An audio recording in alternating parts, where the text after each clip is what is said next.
Hi, I'm Rick from Hamar Fencing and Landscaping based in Somerset. Today we're doing an install in a small village of Drayton, installing some olive DuraPosts.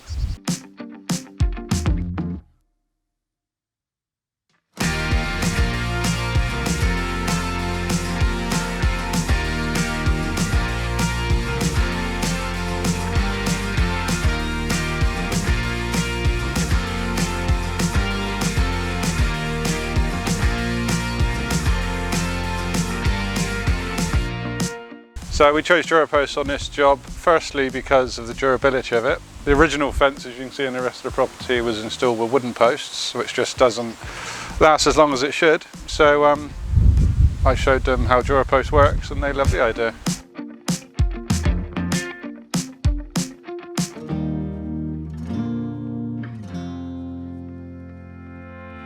I've been installing DuraPost since the beginning in March 2020, and I just think it's a fantastic product. It's so versatile. You don't just have to use it for your standard panels, you can use it for closed board like we've done here, or more bespoke fencing like your screen batten fencing. It's just so durable and versatile, and the colours are, it's great to be able to offer different choices.